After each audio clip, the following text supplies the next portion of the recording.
L'idée selon laquelle la réduction des émissions de gaz à effet de serre due à la déforestation, un moyen de lutte contre les changements climatiques est consensuel depuis 3 décennies par l'ensemble des pays de la Convention cadre des Nations Unies sur le changement climatique. Leurs engagements législatifs le démontrent à suffire, mais il ne reste qu'à lever le voile sur des réalités de la gouvernance forestière dans les pays à fort potentiel forestier comme le bassin du Congo.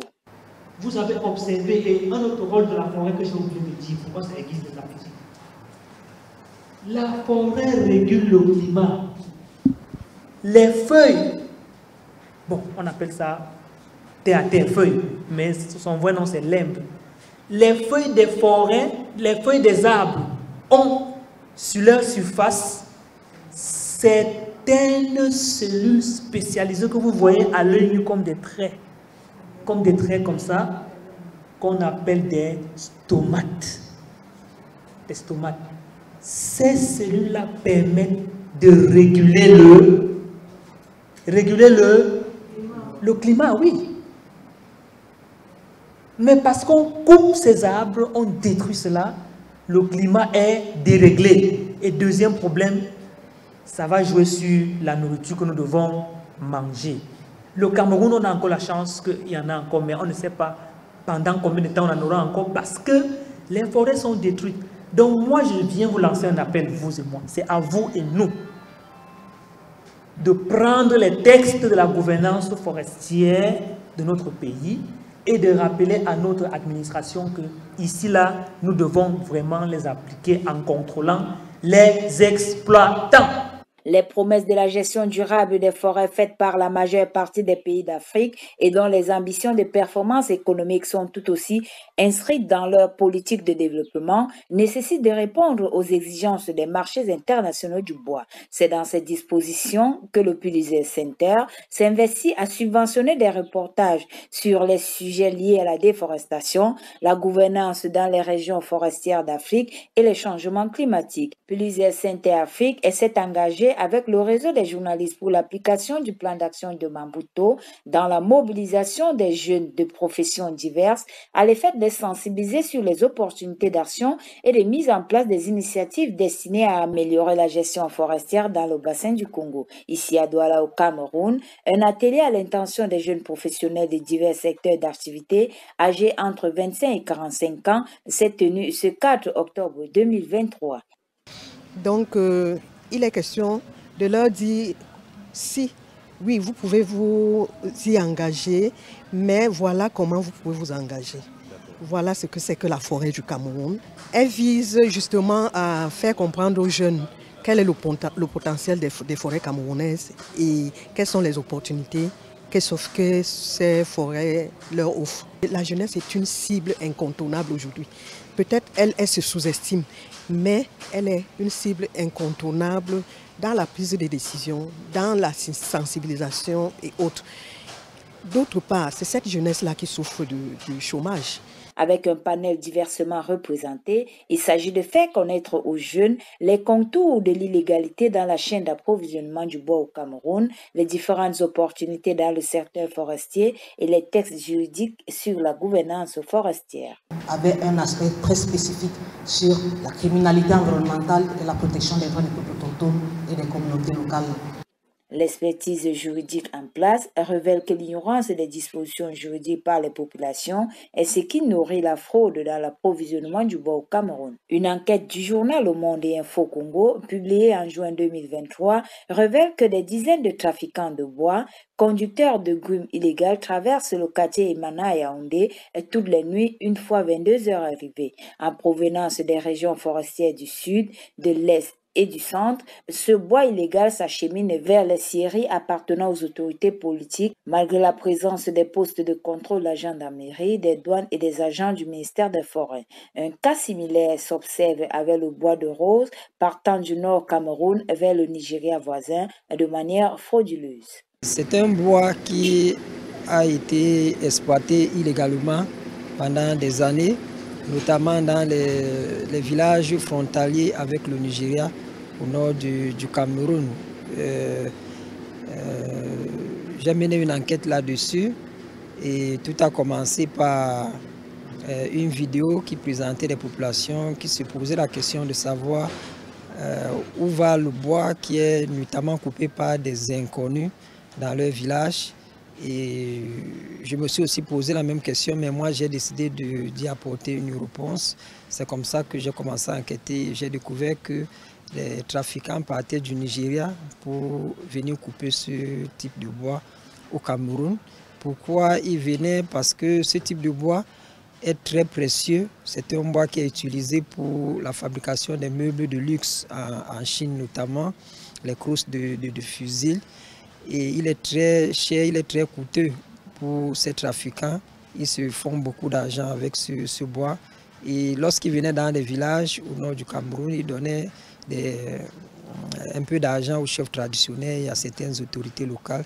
Et ils coupaient beaucoup de troncs de cet arbre-là. Et une fois que la frontière camerounaise est traversée, ce bois change de nationalité. Si tant est que la forêt est la seule grande richesse renouvelable après le pétrole, les forêts du bassin du Congo jouent un rôle crucial dans le stockage et la séquestration du carbone avec de multiples enjeux tant économiques, écologiques que culturels. Et pourquoi les jeunes du bassin du Congo sont-ils autant dans le chômage? Ils se demandent d'ailleurs pourquoi ces forêts ne leur profitent-ils pas. Si vous prenez le cas par exemple du coq, la feuille qu'on appelle vulgairement le coq ou héron, c'est devenu un plat international. Et puis, d'après des experts, il entrerait dans la fabrication de certains produits brassicoles. Bon, je ne sais pas, les whisky et autres. Donc, si les jeunes se mettent seulement ensemble et créent une ONG, ils ont tous leurs documents officiels parce qu'il ne faut pas se lancer dans la clandestinité, l'illégalité. Ils se mettent en règle.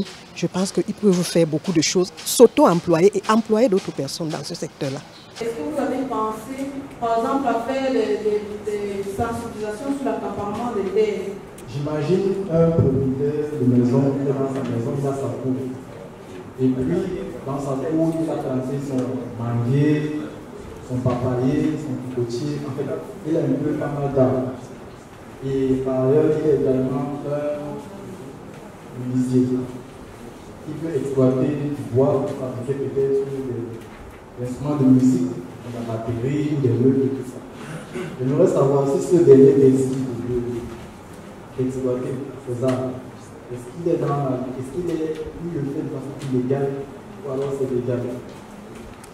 Alors, je suis plutôt pour une proposition d'un travail que vous avez déjà commencé. J'ai entendu la directrice du JNMAP qui a parlé du travail avec la radio Afrique, si je ne me trompe pas. Moi, je proposerais de travailler avec les radios communautaires. Elles sont les radios qui sont proches de la population. Et bien, vous êtes par rapport à la préservation de forêts et consorts. Nous, que le gouvernement demande, nous, jeunes, de se lancer dans l'agriculture. Sinon, on s'abstient au fait qu'il faut détruire une forêt pour faire l'agriculture. Est-ce que c'est normal? Nous avons l'agroforesterie, qui sont des bonnes pratiques agricoles aujourd'hui. Parce que l'arbre que vous pouvez garder dans votre champ peut restaurer votre sol. Il peut servir de brise-vent à vos cultures. Regardez, lorsque vous allez sur la route du Mongola, on a planté des longs arbres pour justement protéger la bananeraie. Ces longs arbres-là, ce ne sont pas des décorations. Ces arbres-là servent de brise-vent. Ils protègent les cultures. Donc aujourd'hui, nous devons nous tourner vers une agriculture, une agroculture ou une agroforestation. Ces conseils adressés aux jeunes les amèneront à l'avenir à s'investir dans la transformation des produits forestiers non ligneux, le recyclage des déchets du bois, la commercialisation des fruits séchés, la pharmacopée traditionnelle, le développement de l'écotourisme et bien d'autres métiers dans la foresterie. Pour faire comprendre à tout ce monde-là quelle est l'importance d'intégrer les enseignements sur l'environnement dans le curriculum de l'éducation nationale. Et je pense que c'est le même travail qui devrait également être fait ici. Et je suis tout à fait d'accord avec vous. Par ailleurs, il nous faut au préalable, dans notre contexte en particulier, des journalistes qui vont déterrer ces problèmes-là et pour les montrer à la face du monde. Et c'est également du travail de sensibilisation que moi je fais pour que les personnes comme vous qui travaillent dans l'éducation puissent se rendre compte que voilà, le travail doit être à plusieurs niveaux. C'est ce que je peux dire là, maintenant. Notre travail de Pulitzer Center consiste à mettre à disposition des ressources, notamment pour les organisations locales comme le GNMAP, pour éveiller les consciences, pour mettre à la disposition de tous des informations, pour mettre des plateformes d'échange et de discussion. La prochaine étape, à mon humble avis, c'est de prendre ce qui ressort de reportage, du travail journalistique et de ces échanges, des débats pour les utiliser afin de pousser le plaidoyer.